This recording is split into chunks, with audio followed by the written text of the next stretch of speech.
મિત્રો, રૂની રેસીપી બ્લોગમાં સ્વાગત છે તમારું। તો આજે પરફેક્ટ દહીં કેવી રીતે જમાવવું એ આપણે જોઈશું આપણી રેસીપીમાં। તો ચલો આપણે પરફેક્ટ દહીં કેવી રીતે જમાવવું બહાર જેવું, તો આપણે એ સ્ટાર્ટ કરીએ।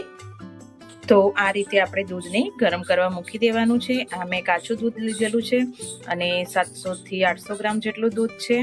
તો આપણે આનું મસ્ત એવું દહીં જમાવીશું અને ગરમ કરી લેવાનું છે એકદમ, અને બહાર જેવું એકદમ દહીં મળે છે ને એવું જ દહીં બનીને તૈયાર થશે। પરફેક્ટ એકદમ આમ પાણી વગરનું દહીં થાય ને એ રીતનું।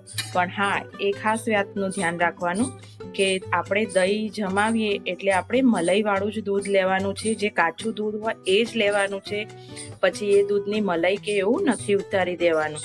તો આ રીતે આપણે મસ્ત એવું 4 થી 5 કલાકમાં બની જાય એવું દહીં બનાવીશું। તો આ રીતે દૂધને પહેલા ગરમ કરી લેવાનું છે અને એક ઉભરો આવે એટલું કરી લેવાનું છે ગરમ। પછી આગળ જુઓ તમે કે કેવી રીતે દહીં મસ્ત રીતે બહાર જેવું જમાવીએ છીએ આપણે। તો હું એ પ્રોસેસ તમને બતાવું કે બહાર જેવું દહીં કેવી રીતે થાય છે। તો જુઓ મિત્રો, આપણું દૂધ મસ્ત એવું ગરમ થઈ ગયું છે અને ઉભરો પણ આવી ગયો છે। તો આને આ રીતે ઉપર મલાઈ ઉપર આપણે જામવા નથી દેવાની।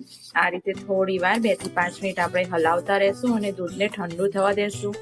જો તમારે દહીં જમાવવું હોય તો તમે ગરમ દૂધમાં કોઈ દિવસ દહીં જમાવતા નહીં તો દહીં એકદમ કડવું થઈ જશે અને એકદમ બહાર જેવો ટેસ્ટ આવશે જ નહીં દહીંનો। તો આ રીતે એને એકદમ હજી આપણે ઠંડુ કરી લઈશું અને 5 થી 10 મિનિટ માટે આમ સતત હલાવતા રહેશું, તો એના ઉપરની મલાઈ વળે નહીં એના માટે।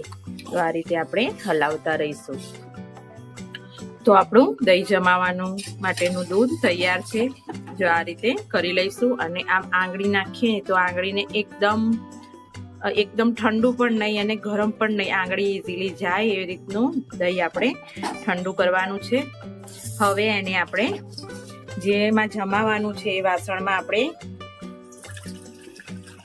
ટ્રાન્સફર કરી લેશું